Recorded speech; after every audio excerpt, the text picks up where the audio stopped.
Hi friends, welcome back to dubbing corner. അപ്പോൾ നമ്മൾ ഇന്ന് ഡ്രാമയുടെ നെക്സ്റ്റ് എപ്പിസോഡാണ് കാണാനായിട്ട് പോകുന്നത്. വീഡിയോയിലേക്ക് പോകുന്നതിന് മുന്നേ നിങ്ങൾ ആരെങ്കിലും ഈ ചാനൽ ആദ്യമായിട്ടാണ് കാണുന്നതെങ്കിൽ ചാനൽ സബ്സ്ക്രൈബ് ചെയ്ത് സപ്പോർട്ടിനായിട്ട് മറക്കണ്ട കേട്ടോ. അപ്പോൾ നമുക്ക് നേരെ വീഡിയോയിലേക്ക് പോകാം. എപ്പിസോഡിൻ്റെ സ്റ്റാർട്ടിങ്ങിൽ പിറ്റേ ദിവസം നമ്മുടെ ഈ ക്രീമും ആ സിംഗർ പെങ്കൊച്ചുമായിട്ട് പുറത്ത് ഫുഡ് കഴിക്കാനായിട്ട് പോകുന്നുണ്ടായിരുന്നു. അന്നേരം ആ സിംഗർ പെങ്കൊച്ച് ഒരു കാര്യം ചോദിക്കുന്നുണ്ടായിരുന്നു. ആക്ച്വലി നീയും കെയും ഇഷ്ടത്തിലെങ്ങാനും ആണോ, എപ്പം നോക്കിയാലും നിങ്ങൾ ഒന്നിച്ചാണല്ലോ നടക്കുന്നതെന്ന് ഫ്രീ ആയിട്ട് ചോദിക്കുന്നുണ്ടായിരുന്നു. ഉടനെ അവൾ അങ്ങനെയൊന്നുമല്ല, നിനക്ക് ഞങ്ങളെ കാണുമ്പോൾ അങ്ങനെയാണ് തോന്നുന്നതെന്ന് ചോദിക്കുന്നുണ്ടായിരുന്നു. 24 മണിക്കൂറും നീ അവൻ്റെ പുറകെയും അവൻ നിൻ്റെ പുറകെ ആണല്ലോ നടക്കുന്നത്, അപ്പോൾ പിന്നെ ആർക്കായിരുന്നാലും അങ്ങനെ ഒരു സംശയം തോന്നുമല്ലോ എന്ന് ചോദിക്കുമ്പോൾ അങ്ങനെയൊന്നുമല്ല, ഞങ്ങൾ റൂംമേറ്റ്സ് ആണ്, മാത്രമല്ല ഞങ്ങൾ ബെസ്റ്റ് ഫ്രണ്ട്സും ആണെന്ന് പറയുന്നുണ്ടായിരുന്നു. ഉടനെ അവൾ അങ്ങനെയാണോ, എങ്കിൽ ഞാനൊരു കാര്യം ചോദിച്ചോട്ടെ, അപ്പോൾ നിങ്ങൾ തമ്മിൽ എല്ലാ രീതിയിലുള്ള റിലേഷനും കഴിഞ്ഞോന്ന് ചോദിക്കുമ്പോൾ നീ എന്താ ഉദ്ദേശിക്കുന്നതെന്ന് അവൾ തിരിച്ച് ചോദിക്കുന്നുണ്ടായിരുന്നു. ഞാൻ എന്താ ഉദ്ദേശിക്കുന്നത് നിനക്ക് മനസ്സിലായിട്ടുണ്ടാവുമല്ലോ, അതന്നെയാണ് ഞാൻ ചോദിച്ചത്. നിങ്ങൾ തമ്മിലുള്ള എല്ലാ റിലേഷനും കഴിഞ്ഞോന്ന് പിന്നെയും ചോദിക്കുമ്പോഴത്തേക്കും അങ്ങനെയൊന്നുമല്ല, ഞങ്ങൾ കപ്പിൾസ് ആണെങ്കിൽ മാത്രമല്ലേ അങ്ങനെ റിലേഷനെ കുറിച്ച് ചിന്തിക്കേണ്ട ആവശ്യമുള്ളൂ, ഞങ്ങൾ അന്ന് മുതൽ ബെസ്റ്റ് ഫ്രണ്ട്സ് ആണെന്ന് പറയുമ്പോൾ എന്ന് മുതലാണെന്ന് ചോദിക്കുന്നുണ്ടായിരുന്നു. ഞങ്ങൾ 10 വർഷമായിട്ട് ഒരുമിച്ചാണ് താമസിക്കുന്നത് പറയുമ്പോഴത്തേക്കും ഇവർക്കാണെങ്കിൽ ഭയങ്കരമായിട്ട് അതിശയം തോന്നുന്നുണ്ടായിരുന്നു. 10 വർഷമായിട്ട് ഒരുമിച്ച് താമസിച്ചിട്ടും നിങ്ങൾ തമ്മിൽ ഒന്നും നടന്നിട്ടില്ലല്ലോ, ഞാനിതൊന്നും വിശ്വസിക്കാൻ പോകില്ല എന്ന് പറയുമ്പോഴത്തേക്കും നിനക്ക് എന്തറിയാം, ഈ 10 വർഷമായിട്ടും ഞങ്ങൾ തമ്മിൽ ഒന്നും നടന്നിട്ടില്ല, ഞങ്ങൾ അന്ന് തൊട്ട് ഇന്ന് വരെയും ബെസ്റ്റ് ഫ്രണ്ട്സാന്ന് പറയുമ്പോഴത്തേക്കും ഇവളാണെങ്കിൽ പക്ഷേ നിൻ്റെ മനസ്സിൽ അവനോടൊരു ചെറിയൊരു ഇഷ്ടം പോലും തോന്നിയിട്ടില്ലെന്ന് ചോദിക്കുമ്പോൾ ഇഷ്ടമൊക്കെ ഉണ്ട്, പക്ഷേ എന്ത് ചെയ്യാനാ, അവനും അതുപോലെ ഇഷ്ടമുണ്ടെന്നുള്ള കാര്യം എനിക്ക് നന്നായിട്ട് അറിയാം, ഇതുവരെ അവൻ അതിനോട് തുറന്നു പറഞ്ഞിട്ടില്ല എന്ന് പറയുമ്പോഴത്തേക്കും അല്ലെങ്കിൽ ആമ്പിള്ളേർ എങ്ങനെ തന്നെയാണ്, അവരുടെ മനസ്സിൽ അങ്ങനെ ഒരു ഇഷ്ടമുണ്ടെങ്കിലും തുറന്നു പറയത്തില്ല ഈ പെൺകുട്ടികളോട്. ഞാൻ നിനക്കൊരു ഐഡിയ പറഞ്ഞു തരട്ടെ, നീ വേറൊരു പയ്യനുമായിട്ട് ജസ്റ്റ് ഒരു ഫ്രണ്ട്ഷിപ്പിലാവും, അന്നേരം അവന് ജലസ് അടിച്ച് അവൻ്റെ ഇഷ്ടം നിന്നോട് തുറന്നു പറയുമ്പോൾ ഇവളും അതിനെ പറ്റിയിട്ട് ചിന്തിക്കുന്നുണ്ട്. നല്ലൊരു ഐഡിയ ആണല്ലോ അത്, അങ്ങനെയാണെങ്കിൽ അങ്ങനെ ചെയ്യാമെന്ന് പറഞ്ഞിട്ട് അന്ന് ഈവനിങ് അവളുടെ ഒരു ഫ്രണ്ടിൻ്റെ ബർത്ത്ഡേ ഫംഗ്ഷൻ അവൾ പോകുന്നുണ്ടായിരുന്നു. അവിടെ നിൽക്കുന്ന സമയത്ത് ഒരു പയ്യൻ അവൾ കാണുന്നുണ്ട്. അവിടെ ഉള്ളതിൽ വെച്ചിട്ട് വളരെ നല്ല ഭംഗിയുള്ളൊരു പയ്യനായിരുന്നു അത്. അങ്ങനെ ഉടനെ അവൾ ഈ ബർത്ത്ഡേ ഫംഗ്ഷന് പോയ ആ പെൺകുട്ടിയോട് ചോദിക്കുന്നുണ്ട് അത് ആരാന്നുള്ളത്. ഉടനെ അവൾ അതിൻ്റെ കസിനാന്ന് പറയുന്നുണ്ടായിരുന്നു. ഫംഗ്ഷൻ എല്ലാം കഴിഞ്ഞിട്ട് അവനോടൊന്ന് സംസാരിക്കണമെന്ന് പറഞ്ഞിട്ട് മാറി നിന്ന് ഇവിടെ സംസാരിക്കുമ്പോഴത്തേക്കും അവൻ്റെ ഫുൾ ഡീറ്റെയിൽസ് അവൻ പറയുന്നുണ്ടായിരുന്നു. ഇതുപോലെ അവനൊരു ഡെന്റിസ്റ്റ് ആണെന്നും ഇന്ന സ്ഥലത്താണ് വർക്ക് ചെയ്യുന്നതെന്നൊക്കെ ഉള്ള കാര്യം. ഉടനെ അവർ തമ്മിൽ അങ്ങനെ ചെറിയ രീതിയിലൊരു ഫ്രണ്ട്സൊക്കെ ആകുന്നുണ്ടായിരുന്നു. ഇവിടെ നമ്മുടെ ഹീറോ ആണെങ്കിൽ പാവം അവൻ പിന്നെയും ഡോക്ടറെ കാണാനായിട്ട് പോകുന്നുണ്ടായിരുന്നു. അന്നേരം ഡോക്ടർ പിന്നെയും പറയുന്നുണ്ട് നിൻ്റെ അവസ്ഥ വളരെയധികം മോശമാണെന്നുള്ള കാര്യം. എന്ത് തന്നെയായിരുന്നാലും ഡോക്ടർ എന്നോട് തുറന്നു പറയണം, ഞാനിനി എത്ര നാൾ കൂടിയാണ് ജീവിച്ചിരിക്കുന്നത് ചോദിക്കുമ്പോൾ ഒരു 1-2 കൊല്ലം, അതിനപ്പുറം എന്തായാലും പോകത്തില്ല എന്ന് വളരെ വിഷമത്തോടെ ഡോക്ടറും തിരിച്ച് പറയുന്നുണ്ടായിരുന്നു. ഇത് കേട്ട് അവൻ വീട്ടിൽ വന്നിരിക്കുമ്പോഴത്തേക്കും അവൻ ആലോചിക്കുന്നുണ്ട്, ഞാൻ മരിച്ചു പോകുന്നതിന് മുന്നേ അവൾ നല്ലൊരു കാര്യങ്ങളിൽ എത്തിക്കണം, അത്ര മാത്രമായിരുന്നു അവൻ്റെ മനസ്സിലുണ്ടായിരുന്ന ചിന്ത എന്ന് പറയുന്നത്. ക്രീം അന്നേരം അവനോടൊരു കാര്യം പറയുന്നുണ്ട്, എന്തായാലും നിൻ്റെ മനസ്സിലെ വിഷമം മാറാനായിട്ട് ഞാനൊരു കാര്യം പറയാം, ഞാനൊരു പയ്യനെ കണ്ടെത്തിയിട്ടുണ്ട്, അവനൊരു ഡെന്റിസ്റ്റാന്നൊക്കെ പറഞ്ഞിട്ട് അവൾ അവളുടെ കാര്യവും പറയുന്നുണ്ടായിരുന്നു. പിറ്റേ ദിവസം നമ്മുടെ ക്രീം ആണെങ്കിൽ ഈ ഡോക്ടർ പയ്യനെ കാണാനായിട്ട് നേരെ അവൻ്റെ ഹോസ്പിറ്റലിലേക്ക് വന്നിട്ട് അസുഖമൊന്നും ഇല്ലെങ്കിൽ പോലും പല്ലുവേദന എന്ന് പറഞ്ഞിട്ടായിരുന്നു വന്നിരുന്നത്. അവൻ ഫുള്ളൊന്ന് നോക്കിയിട്ട് നിനക്ക് പ്രത്യേകിച്ച് പ്രശ്നങ്ങളൊന്നുമില്ല, ഹോസ്പിറ്റലിൽ വരേണ്ട ആവശ്യമില്ലായിരുന്നു, പിന്നെ എന്തിനാണ് വന്നതെന്ന് ചോദിക്കുമ്പോൾ അവൾ ഓപ്പണായിട്ട് ഞാൻ നിന്നെ കാണാനായിട്ടാണ് വന്നതെന്ന് പറയുന്നുണ്ടായിരുന്നു. ക്രീം കെയോട് ഇവൻ്റെ കാര്യമെല്ലാം പറഞ്ഞല്ലോ, അതായത് ഈ ഡെന്റിസ്റ്റിൻ്റെ കാര്യമെല്ലാം പറഞ്ഞത് കാരണം ഇവൻ അവൻ്റെ ഫ്രണ്ട്സിനെ വിട്ടിട്ട് ഇവനെ പറ്റിയിട്ട് അന്വേഷിക്കുന്നുണ്ടായിരുന്നു. കാരണം ഇവളിങ്ങനെ ഒരു പയ്യനെക്കുറിച്ച് പറഞ്ഞ സമയം മുതലേ അവൻ്റെ മനസ്സിലുള്ള ടെൻഷൻ എന്ന് പറയുന്നത് അവനൊരു നല്ല പയ്യനായിരിക്കുമോ, ഇവളെ നന്നായിട്ട് നോക്കുമോ എന്നുള്ളതായിരുന്നു. അത് കാരണമാണ് ഫ്രണ്ട്സിനെ വിട്ടിട്ട് ഈ ചെക്കനെ പറ്റിയിട്ട് അന്വേഷിക്കാനായിട്ടൊക്കെ പറഞ്ഞിരുന്നത്. പിറ്റേ ദിവസം പിന്നെയും നമ്മുടെ ക്രീമാണെങ്കിൽ ആ ഡോക്ടർ പയ്യനെ കാണാനായിട്ട് പോകുന്നുണ്ടായിരുന്നു.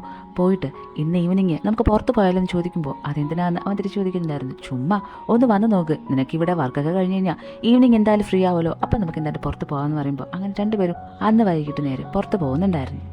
അവരിങ്ങനെ ഇരിക്കുമ്പോൾ അവൻ ആദ്യമേ പറയുന്നുണ്ട്, 7 വർഷമായിട്ട് ഞാനൊരു പെൺകുട്ടിയായിട്ട് റിലേഷനിലാണെന്നും എന്ന് പറഞ്ഞിട്ട് ഒരു കയ്യിലുണ്ടായിരുന്ന റിങ്ങും കാണിച്ചു കൊടുക്കുന്നുണ്ടായിരുന്നു. അന്നേരം അവൾ അതിനിപ്പോൾ എന്താ, ഞാൻ അതിനെ പറ്റിയിട്ട് കൂടുതലൊന്നും ചോദിക്കുന്നില്ല എന്ന് പറഞ്ഞിട്ട് ആ കയ്യിൽ കിടക്കുന്ന റിങ് ഊരി തരാൻ പറയുന്നുണ്ടായിരുന്നു. അന്നേരം അവൻ കുറച്ച് സമയം ഇങ്ങനെ നീണ്ട ആലോചനയൊക്കെ നടത്തിയിട്ട് ആ റിങ് ഊരി കൊടുക്കുന്നുണ്ടായിരുന്നു. അവളാണെങ്കിൽ നമ്മൾക്ക് ഒരാളോട് ഇഷ്ടം തോന്നിയാൽ 2 കാര്യങ്ങൾ അവിടെ സംഭവിക്കും. ഒന്നുകിൽ അയാൾക്ക് നമ്മളോട് തിരിച്ചും ഇഷ്ടം തോന്നും, 2 ആ ഇഷ്ടം തോന്നിയ ആൾ ആ ഇഷ്ടത്തെ മണ്ണിൽ മൂടിയിടേണ്ടി വരുമെന്ന് പറഞ്ഞിട്ട് ആ റിങ്ങിനെ ഇവളിങ്ങനെ വായ്ക്കുള്ളിലേക്ക് കൊണ്ടുപോയിട്ട് അതുപോലെ ഇങ്ങനെ തിരിച്ചെടുക്കുന്നുണ്ടായിരുന്നു. ഉടനെ അവൻ ആ റിങ് മേടിച്ചിട്ട് അതൊക്കെ അവിടെ നിൽക്കട്ടെ, നീ ഇങ്ങനെ ഇടയ്ക്കിടയ്ക്ക് എന്നെ കാണാൻ വരുന്നതും എൻ്റെ പുറകെ നടക്കുന്നതും ഏത് രീതിയിലുള്ള ഇഷ്ടമാണെന്ന് ചോദിക്കുമ്പോൾ സോറി മാൻ, ഇങ്ങനെയുള്ള ഇഷ്ടങ്ങൾക്കൊന്നും എക്സ്പ്ലനേഷൻ തരാനായിട്ട് പറ്റത്തില്ല. അങ്ങനെയാണെങ്കിൽ ഒരാളെ സ്നേഹിക്കുന്നതിൻ്റെ പേരിൽ ഈ ലോകത്ത് ആരും തന്നെ ബുദ്ധിമുട്ടിനായിട്ട് വരത്തില്ല എന്ന് പറയുമ്പോൾ അവനൊന്നും മനസ്സിലാവാതെ ഇങ്ങനെ ഇരിപ്പുണ്ടായിരുന്നു. ഇവിടെ നമ്മുടെ കെ ആണെങ്കിൽ അവൻ്റെ ഫ്രണ്ട്സിനെ വിട്ടിട്ട് ഈ ഡോക്ടറിനെ പറ്റിയിട്ടുള്ള ഫുൾ ഡീറ്റെയിൽസ് കണ്ടെത്തുന്നുണ്ടായിരുന്നു. അതിൻ്റെ ഒപ്പം അവനൊരു ലവറുള്ള കാര്യവും അവൾക്ക് വേറൊരാളുമായിട്ടുള്ള റിലേഷനും ഉള്ളതെന്നുള്ള കാര്യം ഇവൻ അന്വേഷിച്ച് കണ്ടുപിടിക്കുന്നുണ്ട്. അങ്ങനെ ആ കാര്യം ആലോചിച്ചിട്ട് അവൻ അന്നേ ദിവസം രാത്രി കിടന്നുറങ്ങുന്ന സമയത്ത് ക്രീം അവൻ്റെ അടുത്തേക്ക് വന്ന് കിടക്കുന്നുണ്ടായിരുന്നു. അവൾ ഭയങ്കരമായിട്ട് മദ്യപിച്ചിട്ടായിരുന്നു വന്നിരുന്നത്. ഉടനെ അവൻ നന്നായിട്ട് മദ്യപിച്ചിട്ടുണ്ടല്ലോ എന്ന് ചോദിക്കുമ്പോൾ അതിനിപ്പോൾ എന്താ, ഞാൻ മദ്യപിച്ചെന്ന് പറഞ്ഞ് എന്താ പ്രശ്നം എന്ന് അവൾ തിരിച്ച് ചോദിക്കുന്നുണ്ടായിരുന്നു. അതൊക്കെ നിനക്ക് ആ ഡോക്ടറിനെ ഇഷ്ടമാണെന്നല്ലേ പറഞ്ഞത്, അങ്ങനെ അവൻ ഇഷ്ടപ്പെടാനായിട്ട് അവനിൽ നീ കണ്ട വലിയൊരു ക്വാളിറ്റി എന്താണെന്ന് ചോദിക്കുമ്പോൾ അതൊക്കെ ഈ രാത്രിയാണോ ചോദിക്കുന്നത്, മിണ്ടാതെ കിടന്നുറങ്ങണമെന്ന് പറയുന്നുണ്ടായിരുന്നു. പക്ഷേ അവൻ്റെ മനസ്സ് ഭയങ്കര അസ്വസ്ഥമായിരുന്നു. എന്തായാലും രാവിലെ എഴുന്നേറ്റ് പാടെ ഇവളെ വിളിച്ചുണർത്താൻ നിൽക്കാതെ അവൻ നേരെ ഓഫീസിലേക്ക് പോകുന്നുണ്ടായിരുന്നു. പോകുന്ന വഴിക്കൊക്കെ അവൻ്റെ ആരോഗ്യസ്ഥിതി ഒട്ടും തന്നെ ഓക്കെ അല്ലായിരുന്നു. എന്തായാലും ഓഫീസിലേക്ക് പോകുമ്പോൾ അവൻ തല ഇറങ്ങി വീഴുന്നുണ്ടായിരുന്നു. അവൻ്റെ ഫ്രണ്ട് അവനെ ഹോസ്പിറ്റലിൽ എത്തിക്കുന്നുമുണ്ട്. കെ ഹോസ്പിറ്റലാണെന്നുള്ള കാര്യം ക്രീം അറിഞ്ഞിട്ട് അവനെ കാണാനായിട്ട് ക്രീം ഹോസ്പിറ്റലിലേക്ക് വരുന്നുണ്ടായിരുന്നു. അന്നേരം അവൻ ഹോസ്പിറ്റലിൻ്റെ പുറത്തായിരുന്നുണ്ടായിരുന്നത്. അവൾ നേരെ അവൻ്റെ അടുത്തേക്ക് പോയിട്ട് നിനക്ക് എന്ത് പറ്റി ഭയ്യാന്ന് പറഞ്ഞപ്പോൾ ഞാൻ പേടിച്ചു പോയി, എന്താ പ്രശ്നം ചോദിക്കുമ്പോൾ ഒന്നുമില്ല, ബ്ലഡ് പെട്ടെന്ന് കുറഞ്ഞു പോയതാ, അത് കാരണം ഞാൻ ഹോസ്പിറ്റലായെന്ന് പറയുന്നുണ്ടായിരുന്നു. ബ്ലഡ് എങ്ങനെ കുറയും, അതിന് മാത്രം പ്രശ്നമൊന്നും എനിക്കില്ലല്ലോ എന്ന് പറയുമ്പോൾ അവനാണെങ്കിൽ പിന്നില്ലേ ഈ കിട്ടുന്ന ആഹാരം മുഴുവൻ നീ കഴിച്ചാൽ പിന്നെ എനിക്ക് കഴിക്കാനായിട്ട് എന്തെങ്കിലും വേണ്ടേ, അത് കാരണമാണ് ബ്ലഡ് കുറഞ്ഞതെന്ന് പറയുമ്പോൾ ഡോക്ടർ അവിടേക്ക് വരുമ്പോൾ അങ്ങനെയാണോ ഡോക്ടർ, ഇവന് ബ്ലഡ് കുറഞ്ഞാണോ പ്രശ്നമെന്ന് ചോദിക്കുന്നുണ്ടായിരുന്നു. ഉടനെ ഡോക്ടർ കാര്യം പറയാനായിട്ട് വരുമ്പോഴത്തേക്കും നമ്മുടെ കെ ആണെങ്കിൽ പറയരുതെന്ന് പറഞ്ഞിട്ട് കണ്ണ് കാണിക്കുന്നുണ്ടായിരുന്നു. ശേഷം ഇതുപോലെ ബ്ലഡ് കുറഞ്ഞതാണെന്ന് ഡോക്ടറും പറയുന്നുണ്ടായിരുന്നു. എന്തായാലും അവൾ നീ ഇനി കൂടുതൽ ജോലിയൊന്നും ചെയ്യാനായിട്ട് പോകണ്ട, ആഹാരമൊക്കെ കഴിച്ചിട്ട് ഫുൾ റെസ്റ്റ് എടുക്കുക വീട്ടിലിരുന്ന്, അത്രമാത്രം മതിയെന്ന് പറഞ്ഞിട്ട് അവൾ അവിടെ നിന്ന് പോകുന്നുണ്ടായിരുന്നു. അടുത്ത് കാണിക്കുന്നത് ഈ ഡെന്റിസ്റ്റ് ഡോക്ടറെ ആയിരുന്നു. അയാളുടെ ഹോസ്പിറ്റലിൽ ഇയാൾക്ക് വേണ്ടിയുള്ള ലെറ്റർ വരുന്നുണ്ടായിരുന്നു. ആ ലെറ്ററിനൊപ്പം കുറച്ച് ഫോട്ടോസും ഉണ്ടായിരുന്നു. ആ ഫോട്ടോസ് എന്ന് പറയുന്നത് ഇവ സ്നേഹിക്കുന്ന ആ പെൺകുട്ടി വേറൊരാളുടെ റിലേഷനാണെന്ന് പറഞ്ഞില്ലേ, അവനുമായിട്ടുള്ള കുറച്ച് ഫോട്ടോസായിരുന്നു.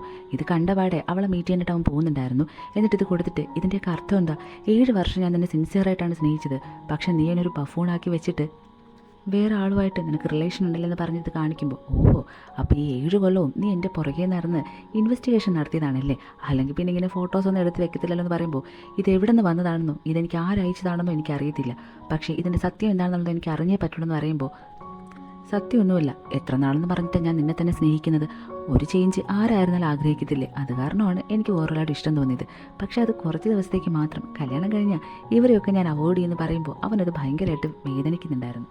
നിനക്കിങ്ങനെയൊക്കെ എന്നോട് പറയാൻ നാണമില്ലേ, ഞാൻ നിന്നെ അങ്ങനെയല്ല സ്നേഹിച്ചെന്ന് പറഞ്ഞിട്ട് അവൻ അവിടെ നിന്ന് പോകുന്നുണ്ടായിരുന്നു. പക്ഷെ അവളുടെ മനസ്സിൽ ഈ പണി ഇതാരാ ചെയ്തത്, എന്തായാലും ഞാനതറിഞ്ഞ് അവനെ വെറുതെ വിടത്തില്ല, ഈ മണ്ടനെ അവനെ ഇട്ടിട്ട് പോയല്ലോ എന്ന് പറഞ്ഞ് നിൽക്കുന്നുണ്ടായിരുന്നു. അന്നേ ദിവസം രാത്രി നമ്മുടെ കെ ആണെങ്കിൽ എവിടെയോ പോയിട്ട് തിരികെ വീട്ടിലേക്ക് വരുന്ന സമയത്ത് ഈ പെൺകുട്ടിയിലെ, അതായത് ഈ ഡോക്ടറിൻ്റെ ലവർ എന്ന് പറഞ്ഞ പെൺകുട്ടി, ഇവനാണ് ഈ ഫോട്ടോസ് എല്ലാം അയച്ചത് കണ്ടുപിടിച്ചിട്ട് ഇവനെ അടിക്കാനായിട്ടൊരു വലിയ വടിയൊക്കെ എടുത്തുകൊണ്ട് ഭയങ്കരമായിട്ട് അടിക്കുന്നുണ്ടായിരുന്നു. നിനക്ക് ഞാൻ എന്തെങ്കിലും ദ്രോഹം ചെയ്തു, പിന്നെ എന്തിനാ നീ എൻ്റെ ലൈഫിൽ വന്നിട്ട് ഇങ്ങനെയൊക്കെ ചെയ്തത്, നീ എന്തിനാ എൻ്റെ ഫോട്ടോസൊക്കെ എടുത്ത് അവൻ അയച്ചു കൊടുക്കാൻ പോകുമെന്ന് പറഞ്ഞിട്ട് നന്നായിട്ട് അടിക്കുന്നുണ്ടായിരുന്നു. ഇത് കണ്ടുകൊണ്ട് വരുന്ന നമ്മുടെ കെയുടെ ഒരു ഫ്രണ്ടായിരുന്നു, അവൻ വന്ന പാടെ ഇവനെ രക്ഷിക്കുന്നുണ്ടായിരുന്നു. ശേഷം അവൾ ഇനി മേലിൽ എൻ്റെ ലൈഫിൽ വന്ന് എനിക്ക് എന്തെങ്കിലും പ്രശ്നം ഉണ്ടാക്കിയാൽ നിന്നെ ഞാൻ വെറുതെ വിടത്തില്ല എന്ന് പറഞ്ഞൊരു വാണിംഗ് ഒക്കെ കൊടുത്തിട്ടായിരുന്നു പോയിരുന്നത്. എന്തായാലും കെയുടെ ഫ്രണ്ടുമായിട്ടൊരു ബാറിൽ വന്നിരിപ്പുണ്ടായിരുന്നു. അന്നേരം കെയുടെ ഫ്രണ്ട് അവനോട് പറയുന്നുണ്ട്, നിൻ്റെ ജീവിതത്തിൽ മാത്രം എന്താണ് ഇങ്ങനെയൊക്കെ സംഭവിക്കുന്നത്, അല്ല ഞാനൊരു കാര്യം ചോദിച്ചോട്ടെ, നിൻ്റെ പുറകിൽ എപ്പോൾ നോക്കിയാലും ക്രീമുണ്ട്, ക്രീമിൻ്റെ പുറകിൽ എപ്പോൾ നോക്കിയാലും നീയും ഉണ്ട്, പിന്നെ നിങ്ങൾ തമ്മിൽ കല്യാണം കഴിക്കാതെ അവൾക്ക് വേണ്ടിയിട്ട് നീ വേറെ പയ്യനെ എന്തിനാണ് കണ്ടുപിടിച്ചുകൊണ്ട് നടക്കുന്നത്, നിനക്ക് വേറെ പണിയൊന്നുമില്ലെന്ന് ചോദിക്കുമ്പോൾ അവനാണെങ്കിൽ നീ ഒരു കാര്യം മനസ്സിലാക്കണം, എൻ്റെ ലൈഫിൽ എനിക്ക് സമയമെന്ന് പറഞ്ഞത് തീരെ ഇല്ലാത്തൊരു കാര്യമെന്ന് പറയുമ്പോൾ അവനും എനിക്കും സമയമെന്ന് പറഞ്ഞത് തീരെയില്ല, ദേ ഇപ്പോൾ പാടി ആ പാട്ട് ഹിറ്റായില്ലെന്നുണ്ടെങ്കിൽ എൻ്റെ ജോലി എന്തായാലും തെറിക്കുന്നുള്ള കാര്യം ഉറപ്പാന്ന് പറയുമ്പോൾ അവനാണെങ്കിൽ ജോലിയല്ലേ തെറിക്കത്തുള്ളൂ, നിൻ്റെ ജീവൻ എവിടെയും പോകത്തില്ലല്ലോ, ജീവൻ പോകാത്തത് കൊണ്ട് നിനക്ക് ജോലി ഇനിയും കണ്ടെത്താമെന്ന് പറയുമ്പോൾ തന്നെ നീ എന്താണ് ഇപ്പോൾ ഈ ജീവനെ പറ്റിയിട്ടൊക്കെ സംസാരിക്കുന്നത്, ഞാനിപ്പോൾ വന്ന് നിന്നെ രക്ഷിച്ചില്ലായിരുന്നെങ്കിൽ ഈ വടിയിൽ തന്നെ നിൻ്റെ ജീവൻ തീരുമെന്ന് പറയുമ്പോഴത്തേക്കും നമ്മുടെ കെ ആണെങ്കിൽ ഒരു വല്ലാത്തൊരു നോട്ടം അവൻ്റെ ഫ്രണ്ടിനെ നോക്കിയിട്ടുണ്ടായിരുന്നു. അങ്ങനെ ആ സീൻ കട്ട് ചെയ്ത് കാണിക്കുന്നത് കെയുടെ ഫ്രണ്ടുമായിട്ട് പിന്നെയും ആ ഡെന്റിസ്റ്റ് ഡോക്ടറിൻ്റെ ലവറിനെ കാണാനായിട്ട് വരുന്നുണ്ടായിരുന്നു. വന്നിട്ട് എനിക്ക് നിങ്ങളോട് കുറച്ച് സംസാരിക്കാനുണ്ടെന്ന് പറയുമ്പോൾ അവൾ അത്രയ്ക്കും കൂടെ ദേഷ്യം അവരോട് കാണിക്കുന്നില്ലായിരുന്നു.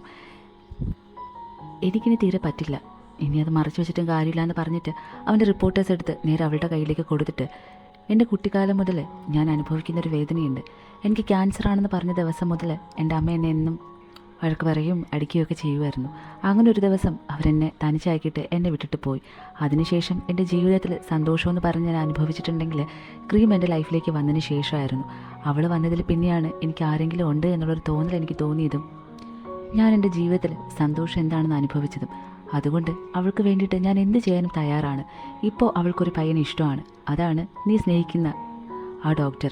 അപ്പോൾ എന്തായാലും ഞാൻ പോകുന്നതിന് മുന്നേ അവൾക്ക് അവനെ നേടിക്കൊടുത്തിട്ടേ പോകത്തുള്ളൂ. അത് കാരണം ദയവ് ചെയ്ത് ഞാൻ നിങ്ങളോട് ചെയ്തതിനൊക്കെ ഞാൻ മാപ്പ് ചോദിക്കുന്നുണ്ട്.